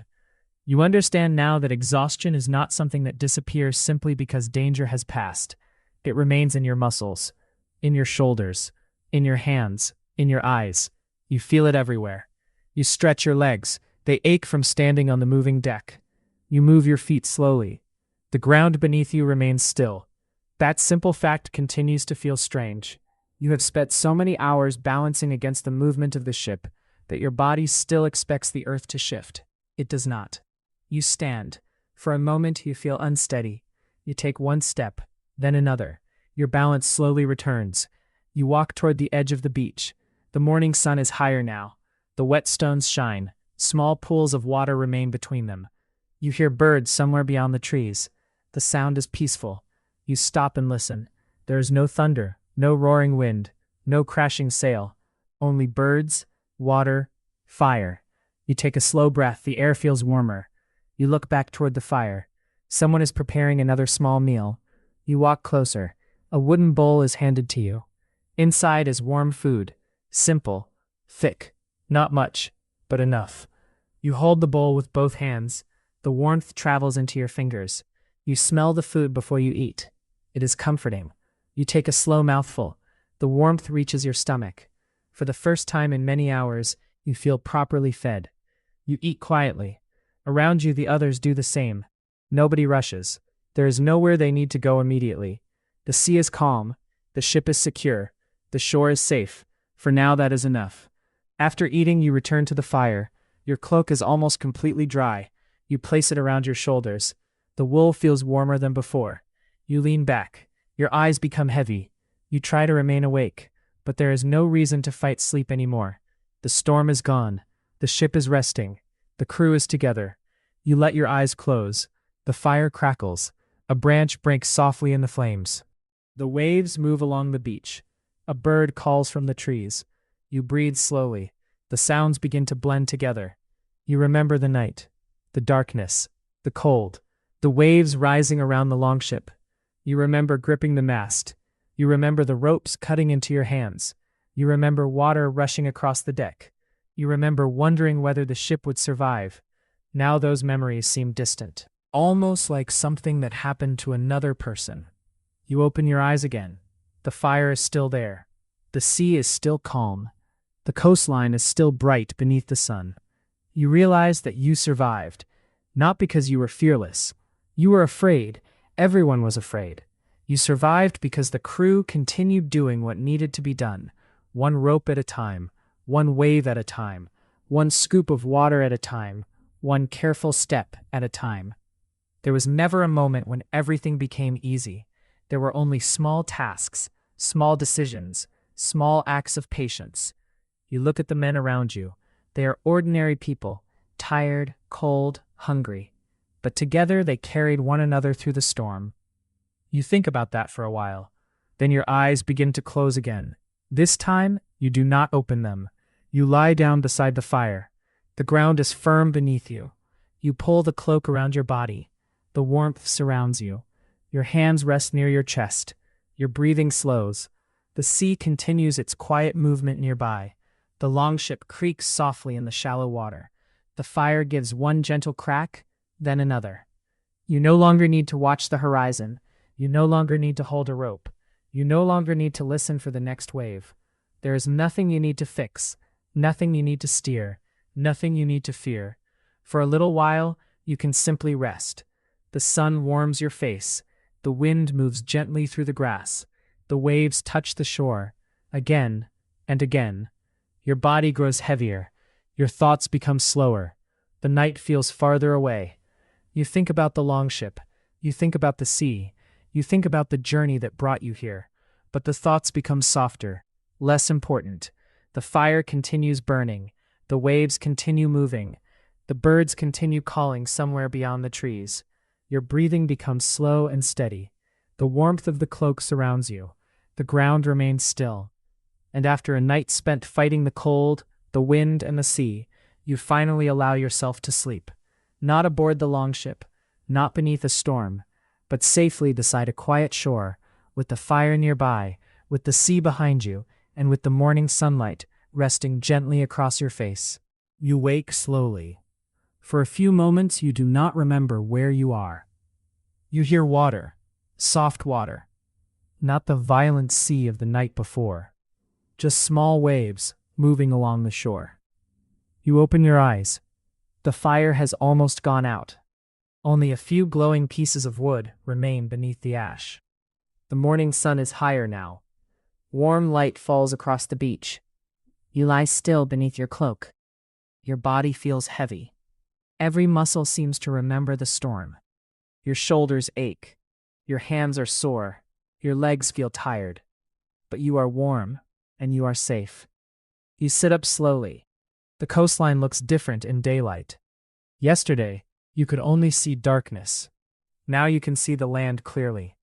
Low hills rise beyond the beach. Trees cover parts of the slope. The grass moves gently in the breeze. The sea stretches behind you, calm, almost peaceful. You look toward the longship. It is still resting near the shore. The crew has begun moving again. Some men are already awake. Others are still sleeping. A sailor walks along the beach carrying a coil of rope. Another checks the ship. The journey is not finished, but nobody seems concerned about moving immediately. The storm has changed everything. There is time now. Time to repair. Time to eat. Time to dry clothes. Time to rest. You stand and stretch. Your back hurts. You roll your shoulders. Your fingers are stiff. You open and close your hands several times. Slowly, the movement becomes easier. You walk toward the fire. Someone has added fresh wood. A small flame appears. You sit close to it. The warmth touches your face. You watch the smoke rise. It disappears into the clear morning air. A sailor hands you food. bread, dried fish, a little water. You eat slowly. The food is simple, but you are no longer thinking about how simple it is. You are simply grateful to have it. Around you, the crew begins talking. Quiet conversations. Nothing urgent. Someone laughs. Another man tells a short story about the storm. You listen. The sound of laughter feels strange after the silence of the night. You begin to laugh too. Not because anything is particularly funny, but because you are tired. Because you survived. Because the danger has passed. The mood slowly becomes lighter. You look at the longship again. In the daylight, you can see how much work remains. The sail needs attention. Several ropes need replacing. The deck needs cleaning. Some equipment has to be dried. The ship will need to be checked carefully before it goes back to sea. But none of that feels frightening now. It is simply work. One task at a time. You walk toward the ship. Your boots sink slightly into the wet sand. The sound is soft beneath your feet. You step into the shallow water. The sea is cool, but it no longer feels threatening. You place a hand against the longship's hull. The wood is rough, marks where waves and floating debris struck the ship. You run your fingers across one of them. The longship survived. So did you. A sailor asks you to help carry a rope. You lift it. It is heavy. You carry it toward the deck. Together, you place it beside the mast. Then you begin sorting it. Good rope, damaged rope, rope that can be repaired, rope that must be replaced. The work is simple, almost peaceful. You begin to notice how different the morning feels from the night. During the storm, every movement mattered immediately. Now you can stop, think, look around, breathe. You work for a while, then you step back. The ship is slowly becoming orderly again. You look toward the horizon. The sea is bright beneath the sun. Far away, a few clouds remain, but there is no sign of another storm. The wind is gentle. You hear birds again. Their calls come from the trees. The sound makes the place feel alive. You wonder how many times sailors have stood on shores like this after difficult journeys. How many have watched the same morning light? How many have felt the same relief? The thought makes the world seem larger. Your journey is only one small journey. The sea is enormous. The coastline stretches beyond what you can see. There are other ships, other shores, other people waking beneath the same morning sky. You sit on the sand. The sunlight warms your face. You look at your hands. They are still rough from the ropes. A few small marks remain from the night. They will heal. You flex your fingers. They work. You smile. That is enough. A little later, the crew gathers around the fire. There is more food now. Not much, but enough for everyone. You sit among them. Someone passes a wooden bowl. You eat. The conversation continues. Some men talk about the journey ahead. Others discuss the condition of the ship. Someone mentions the weather. The older sailor looks toward the sky. He watches the clouds. Then he nods. The weather is good, at least for now. You listen to the waves. They are soft. The longship moves slightly in the shallow water. You feel the urge to sleep again. But this time you are not afraid of falling asleep. There is no storm, no emergency, no rope pulling in your hands. You lean back. The warmth of the fire surrounds you. Your eyes become heavy. You let them close. The voices around you become quieter. The sea continues moving. The fire crackles. The morning sun remains warm on your face. You think about the night one final time. The cold, the darkness, the waves, the fear. Then you let the memory drift away. It belongs to the past now. Ahead is another day. A quieter day. The morning has become warmer. The last traces of the storm are disappearing from the sky. You sit near the shore and watch the longship. The crew has been working for hours. Slowly, the ship is returning to order. The damaged sail has been repaired as well as it can be. The ropes have been checked. The oars have been arranged. The containers have been secured. The deck has been cleared. The longship no longer looks like a vessel that fought through a storm. It looks ready again. You stand and walk toward it. The sand is warm beneath your boots. The sea moves quietly around the hull. A sailor is checking the steering oar. He lifts it, turns it, examines the wood, then places it back. Another sailor is inspecting the mast. You watch him carefully. He runs his hands along the wood. He checks the ropes attached to it. He looks upward. Everything seems secure. The older sailor walks past you. He stops near the sail. You follow. The patch section is clearly visible. It is not beautiful. The cloth is uneven. The stitching is obvious. But it is strong enough. That is what matters. He pulls the sail gently. The repaired section holds. He nods. The ship is almost ready. You look toward the sea. It is calm. The wind is light. The weather appears good. But everyone remembers the night. Nobody assumes the sea will remain calm forever. The crew prepares carefully. Food is checked again. Water containers are counted. Ropes are coiled. Tools are placed where they can be reached quickly. Everything has to be ready before leaving the shore. You help carry a container aboard. It is heavier than before. Perhaps it is filled with fresh water. You place it near the others. A sailor moves it slightly. He wants it secured properly. You help tie it down. The knot holds. You step back. The work is becoming familiar. You no longer need to be told where everything belongs. You understand the basic rhythm now. Prepare, secure, check. Check again. Only then move. The crew gathers near the fire for one final meal on shore. You sit among them. There is bread, dried fish, a little fruit, water. The food is simple, but everyone eats well. There is conversation. Someone talks about the storm. Another sailor tells a story about a previous journey. The older men listen. Some laugh. You listen quietly. The stories make you realize something. The storm was frightening, but it was not unusual to these people. Bad weather is part of life at sea. Ships leave shore. Winds change. Waves rise. Sometimes the sea is gentle. Sometimes it is not. The crew cannot control any of it. They can only prepare. You think about the night. You remember how helpless you felt when the first huge wave struck. You remember thinking the ship was too small. Now you understand why the ship survived. It was not simply the wood. It was the people. They watched, they worked, they repaired, they stayed awake. They did not wait for someone else to solve the problem. Everyone had a task. Everyone contributed. You look around the group. The men are tired, but they are calm. There is a quiet confidence among them. Not the confidence of people who believe nothing can go wrong. The confidence of people who know they can respond when something does. After the meal, the crew begins loading the final supplies. You carry another bundle, then another. The work is repetitive, but there is something comforting about it. The storm is over. The ship is preparing to move again. The future is simple. Get aboard, raise the sail, leave the shore. Continue the journey. You stand near the water. The longship is ready. The sunlight reflects from the wet hull. You place your hand against the wood. It feels warm now. Yesterday, it was cold beneath your fingers. Yesterday, the same wood was covered with seawater. Now the sun has dried it. You look at the scratches left by the storm. They are still there. The ship carries its scars. So do you. Your hands are marked. Your shoulders ache. Your clothes still smell of salt.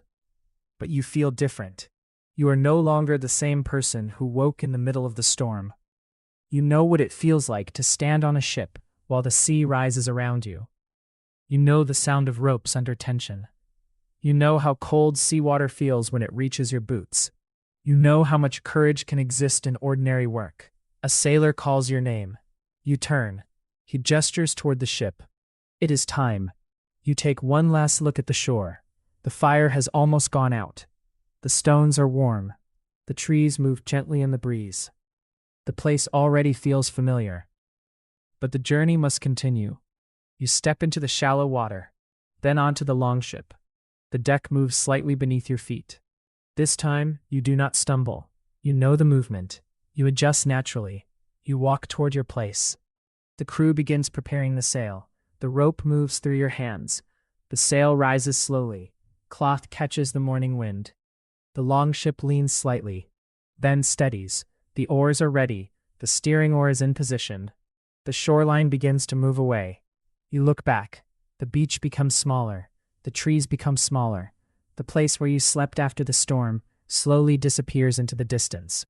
Ahead is the open sea, but it no longer looks endless. It looks like a road made of water. You take a slow breath. The wind touches your face. It is cool, but not cruel. The longship moves forward. The waves open beneath the bow. The crew settles into its rhythm. The shoreline is already behind you. You can still see it. a thin line of land beneath the morning sky. But every minute, it becomes smaller. The longship moves steadily across the water. The sail is full. The wind is gentle. The sea is calm. You stand near the side of the ship and watch the coast disappear. Only yesterday, reaching that shore felt like the end of everything. Now it is simply another place behind you. The journey continues. The crew settles into its familiar rhythm. The men sit along the benches. The steering oar moves slowly. The sail pulls against the mast. The ropes remain tight. There is no urgency, no shouting, no rushing. After the storm, the quiet feels almost unfamiliar. You listen to the sound of the hull cutting through the water. A soft splash, then another. The longship rises gently over each wave. You find your balance without thinking. Your body has learned the movement. You look toward the horizon. The sea stretches in every direction. But today it does not frighten you. You know what the sea can become. You'd have seen it angry. You have felt its cold water against your skin. You have watched waves rise higher than the ship, and yet you are still here. The knowledge changes the way you look at the water. It is no longer simply beautiful. It is powerful, unpredictable, sometimes generous, sometimes dangerous. You understand why sailors respect it. The older sailor walks past. He looks toward the sail, then toward the horizon. Everything appears good. He gives a quiet nod. You continue watching the water. The sun climbs higher. The morning becomes brighter. Your wet clothes are finally beginning to dry completely. Your hands feel warmer. Your shoulders still ache, but the pain is fading. A sailor beside you begins preparing a small meal. The smell of bread reaches you. You smile. Food tastes different at sea, especially after a storm. You take a piece of bread. You eat slowly. The simple meal feels satisfying. Around you, the men talk quietly. Some discuss the route. Others talk about the weather. A few simply sit and look at the sea. Nobody seems eager to forget the storm, but nobody seems eager to talk about it either. It has become part of the journey. Something that happened. Something that was survived. You look at the patched sail. The repair is still visible. It moves gently in the wind. You think about the night when it seemed certain the sail might tear apart. Now it carries you forward. The same cloth that frightened you during the storm is helping the ship travel again. You find something comforting in that. Things can be damaged without being destroyed. A ship can be scarred without being lost. A person can be exhausted without being defeated. You look at your hands. The small marks from the ropes are still visible. They remind you of the night. But they also remind you that you helped. You were not simply a passenger. You held ropes. You cleared water. You checked equipment. You worked beside the others. You became part of the crew for one difficult night. The longship moves onward. Hours pass. The coastline disappears completely. There is now nothing behind you except open water. The sea and sky seem to meet at the horizon. You sit on one of the benches. The wood is warm from the sun. You rest your back against the side. Your eyes become heavy. The movement of the ship is gentle. Up, down, forward. You breathe slowly. The rhythm is almost like rocking. You think about sleeping, but there is something peaceful about being awake. You watch the clouds. They move slowly across the sky. A bird passes overhead. It circles once, then disappears toward the horizon. The crew continues working. One sailor checks the ropes. Another adjusts the sail. The steersman keeps the course. Everything happens without much conversation. Everyone knows what to do. You realize that this quiet cooperation is one of the most important things aboard the ship. No single person controls the journey. The ship moves because everyone contributes. The steersman, the sailors, the men handling the sail, those preparing food, those repairing equipment, those watching the sea. Every role matters. You think back to the storm. When the waves were enormous, nobody had time to ask who was most important. Everyone simply worked. That is how the ship survived. The sun begins moving toward the afternoon. The light changes. The sea becomes brighter. Small reflections dance across the water. The wind remains steady. The longship moves smoothly. You begin to feel sleepy. This time, there is no fear behind the tiredness. You know the ship is stable. You know the weather is calm. You allow your eyes to close. For a few moments you drift. The sound of water continues. The sail moves softly above you. The wooden hull creaks. You hear someone walking across the deck. Then you open your eyes again. The horizon is unchanged. The ship is still moving. You smile. There is something deeply comforting about that. The journey does not need to be dramatic every moment. Most of the time, it is simply movement.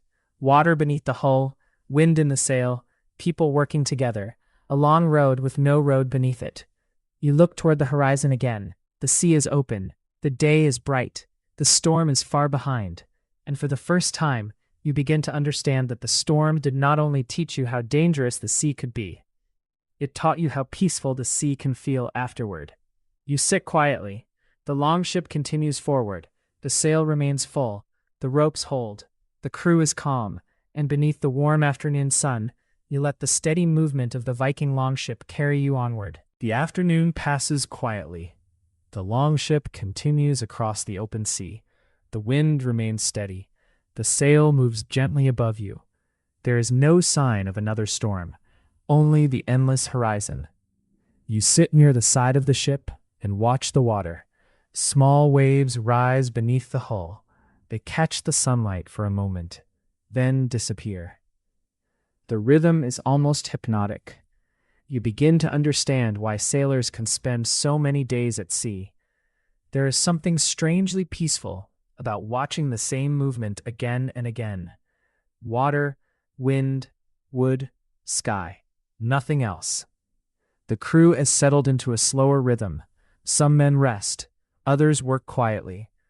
The older sailor sits near the mast, repairing a piece of clothing. A younger sailor checks the ropes. Another man watches the horizon. Nobody seems worried. The storm has left everyone tired, but it has also given the crew a strange sense of calm. You feel it too. During the night, every sound meant danger. A rope snapping, a wave striking the hull, the sail pulling against the mast. Now those same sounds are ordinary. The rope moves softly. The hull creaks gently. The sail flutters in the wind. You listen to them. They no longer make your heart race. You close your eyes for a moment. The sun is warm against your face. Your body feels heavy, but the heaviness is comfortable now. It is the tiredness that comes after hard work. You remember the shore, the fire, the warm food, the feeling of solid ground beneath your feet. Those memories are still fresh, but already the sea is becoming familiar again. You open your eyes. A sailor is sitting nearby. He looks at the horizon, then at you. He says something quietly. You answer. Neither of you says much. There is no need. The sea speaks loudly enough. You look toward the sail. It is still patched. The repair is holding. The cloth rises and falls gently. You think about how different it looked during the storm. Then the sail seemed like something fragile, something that could tear at any moment. Now it looks strong. Not perfect, but strong enough. You realize that perfection is not what matters aboard a ship. Things become worn. Ropes become frayed. Wood becomes scratched. Cloth becomes torn. The important thing is that the crew repairs what it can. They make the ship strong enough to continue. You look down at the deck. There are still marks from the storm. Small scratches. Dark patches where water soaked the wood. A few pieces of damaged rope have been replaced. The ship carries evidence of what happened. You do too. Your hand still shows small marks. Your shoulders still ache, but the pain is fading. You stretch your fingers. They move freely now. You smile. The sea rolls gently beneath you. The longship rises, then settles. You breathe slowly. There is something almost comforting about knowing that the same sea that created such fear can also create such peace. A few clouds appear. They are small, white, harmless. The crew notices them. Nobody reacts strongly. The weather looks good. The older sailor looks upward, then returns to his work. You realize how much experience changes a person. Someone who has lived on the sea for years does not panic at every cloud. They observe. They wait. They decide. You are beginning to understand that. Not every change means danger. Sometimes a cloud is just a cloud. Sometimes a wave is just a wave. Sometimes the sea is simply moving. The afternoon continues. The sun slowly moves across the sky. The light becomes softer. The water turns silver. The longship keeps moving. You sit with your back against the wooden side. The wood is warm. Your eyes begin to close. You allow them to. The movement of the ship is gentle. You hear the soft splash of water, the creaking of the hull, the distant voices of the crew. You breathe slowly. Your thoughts begin to wander. You think about the journey.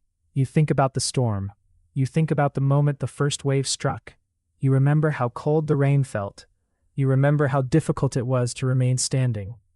Then you think about the morning, the fire, the shore, the warmth, the laughter, the repaired ship, the journey beginning again. The memories move through your mind like distant images. None of them feel frightening now. They have become part of the story, a story you will remember. Perhaps years from now, you will still remember the night. Not every detail, but the feeling of standing aboard a wooden ship while the sea rose around you, the feeling of hearing the wind, the feeling of cold water beneath your feet, and the feeling of relief when the storm finally passed. You open your eyes. The sun is lower now. Evening is approaching. The sea has become darker. The horizon glows softly. The crew begins preparing for the evening. A small meal is made. The sail is checked once more. The ropes are secured. The ship continues on its course. You take a piece of bread. You eat slowly. The meal is quiet. Everyone seems content. Nobody needs to say much. The sea is calm. The weather is good. The ship is moving. That is enough.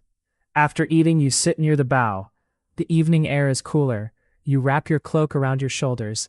You look toward the horizon. The last light of the sun is disappearing. The sky changes color. Pale blue, gray, then darker. One by one, the first stars begin to appear. You look upward. The sky is clear. There is no storm, only stars. You remember looking at the sky during the storm. Then the clouds had hidden everything. Now the stars are visible again. Night has settled over the sea. The last light of evening has disappeared. Above the longship, the sky is clear. Stars fill the darkness. You lie near the bow, wrapped in your cloak. The wooden deck is cool beneath you, but the cold no longer feels dangerous. It is simply the night. The sea moves gently beneath the hull. Small waves touch the sides of the ship, then drift away. You listen to the sound. It is steady, almost like breathing. The crew has become quiet. Most of the men are resting.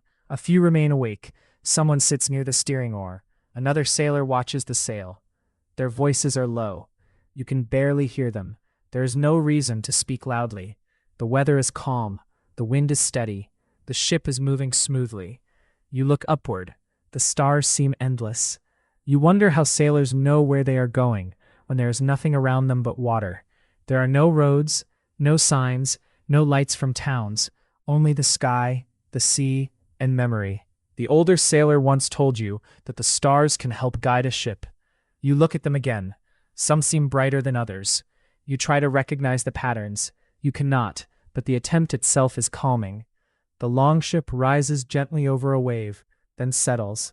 You barely notice the movement. Your body has become accustomed to it. Earlier, every movement of the ship made you nervous. Now, the same movement feels natural. You close your eyes. The ship rocks beneath you. You breathe slowly. The smell of salt fills the air. There is also the smell of wood, rope, smoke from the small fire aboard the ship. All of these smells have become familiar. You open your eyes again. A sailor walks past. He stops briefly, looks toward the sky, then toward the sea. He says something quietly. You answer. He smiles, then continues toward the stern. There is comfort in knowing that someone is awake. You do not need to watch everything yourself. The crew watches together. That is how the ship survives. You turn your head toward the horizon. It is almost impossible to see where the sea ends and the sky begins. Everything is dark. The stars seem to touch the water. You imagine that if you sailed long enough, you might reach the edge of the world. You know that is impossible. Still, the thought feels natural in the darkness. The sea is so large, the sky is so large, and the ship is so small. You think about the storm. During the worst moments, the ship felt even smaller. The waves seemed enormous. The sky disappeared behind clouds. The sea seemed to surround everything. Now the same ship feels different, not because it has become larger, because the sea has become calmer. You understand something about fear. Fear can change the size of things. A wave can feel like a mountain. A dark cloud can feel like the end of the world. A small wooden ship can feel impossibly fragile. But when the danger passes, everything returns to its true size. The ship is still small. The sea is still enormous. But you are no longer fighting it. You are simply moving through it. The thought makes you smile. You pull the cloak closer around your shoulders. The air has become colder. The stars remain bright. You hear the soft creak of the mast. A rope moves gently against the wood. The sail catches the wind. The longship continues forward. You wonder where the crew will be tomorrow. Perhaps another coastline. Perhaps another harbor. Perhaps another village. You do not know. For now, there is only tonight. And tonight is peaceful. A sailor begins humming quietly. The sound is almost too soft to hear. Another man joins him. The melody is simple. You do not know the words, but the rhythm is gentle. You listen. The song blends with the sound of the sea. For a few minutes, you forget about the journey. You forget about the storm. You forget about tomorrow. You simply listen. The melody ends. Silence returns. But it feels different now. Not empty.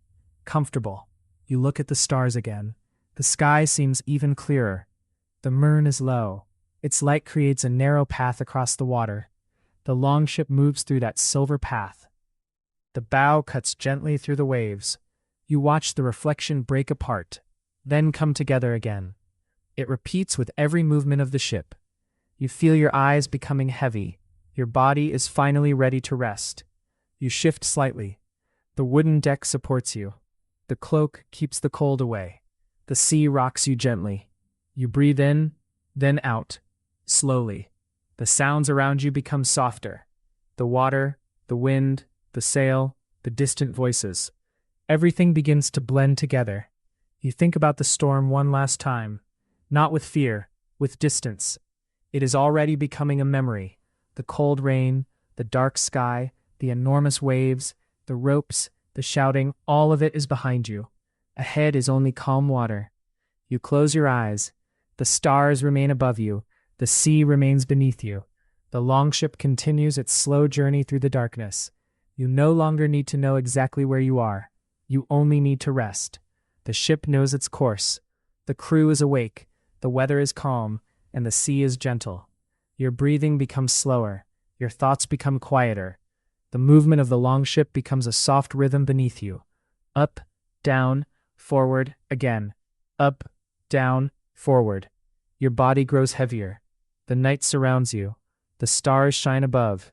The sea whispers below. And as the Viking longship continues through the quiet darkness, you finally drift toward sleep beneath the endless northern sky. Morning arrives quietly over the sea. You wake to the gentle movement of the longship. For a moment, you remain still beneath your cloak. The deck is cool. The air is fresh. Above you, the sky is beginning to brighten.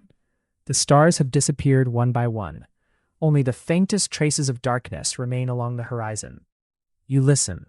The sea moves softly beneath the hull. The sail makes a quiet sound above you. Someone is walking across the deck. Another sailor is already awake near the stern. There is no urgency, no shouting, no storm, just another morning at sea.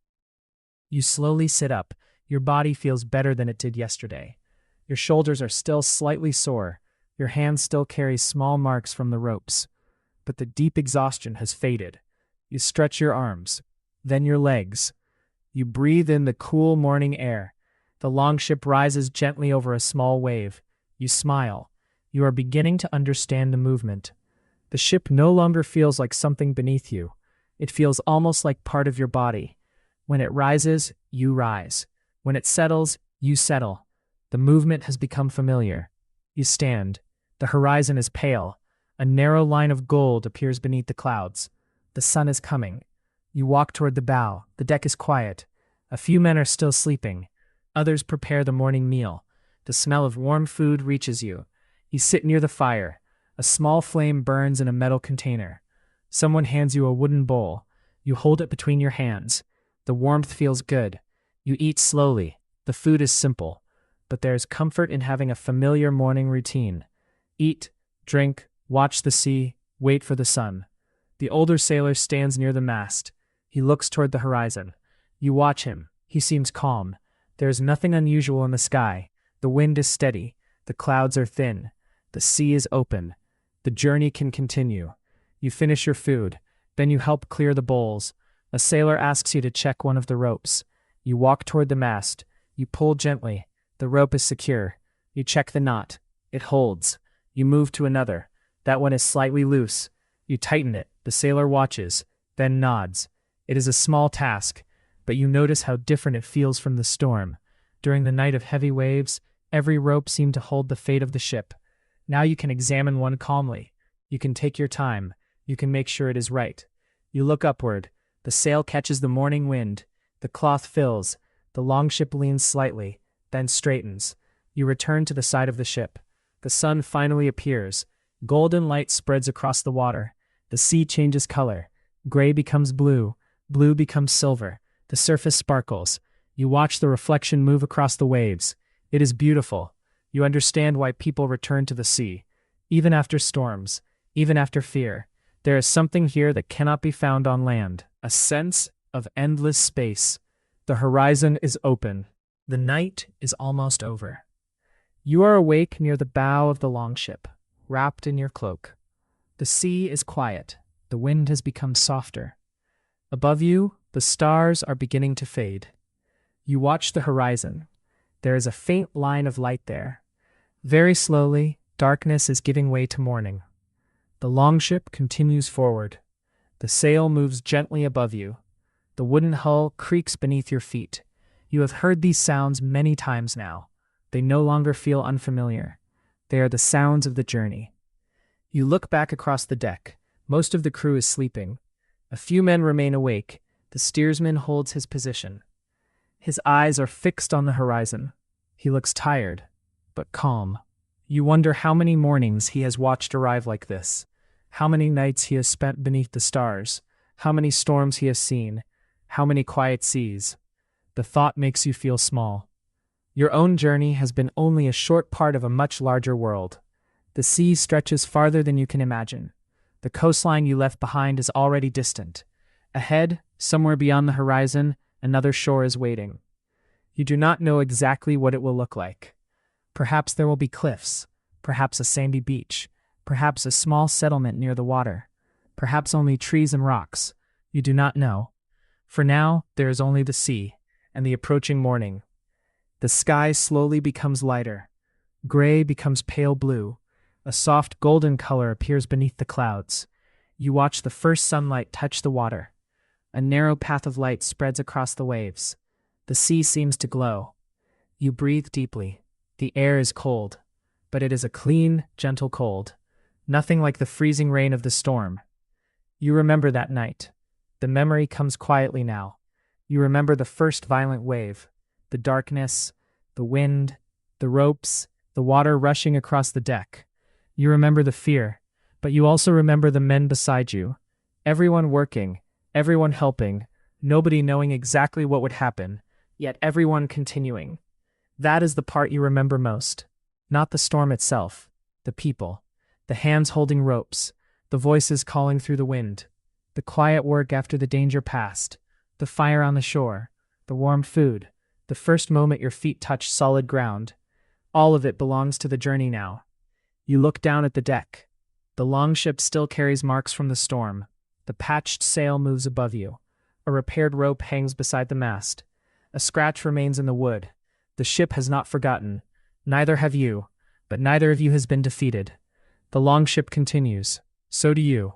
The sun rises higher. The crew begins waking. One man sits up.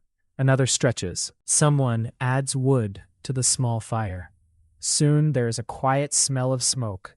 Then food. The morning routine begins again. You help prepare the meal. Bread is passed around. Water is poured. Someone gives you a piece of dried fish. You eat slowly. The crew is quiet at first. Everyone is tired, but there is a calmness among them. The kind of calm that comes after surviving something difficult together. A sailor looks toward the horizon. He points. You follow his hand. At first you see nothing. Then you notice it. A faint shape, very far away. Land. You stand. The others begin looking too. The shape is small, almost impossible to see, but it is there. The older sailor watches for a long moment, then nods. The journey is approaching another shore. You feel a quiet sense of relief, not the desperate relief you felt after the storm, something softer. You have learned that reaching land is not always the most important thing. The journey itself matters too. The days at sea, the nights beneath the stars, the work, the waiting, the quiet, the storms, the calm, all of it becomes part of the story. The longship moves toward the distant coastline. The sun climbs higher. The sea remains gentle. You stand near the bow. The wind touches your face. You close your eyes for a moment. You listen to the water.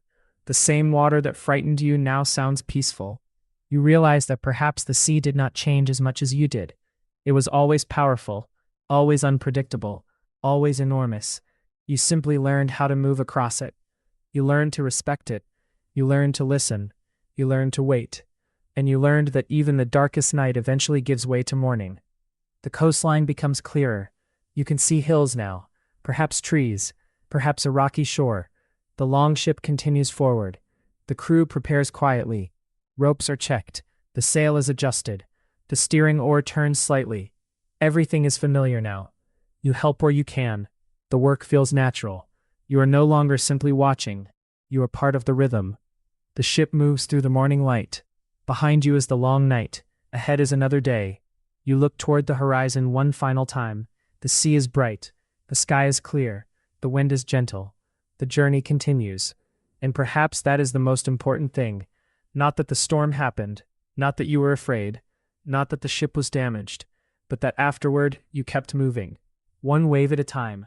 One breath at a time. One morning at a time. You stand quietly at the bow. The sunlight warms your face.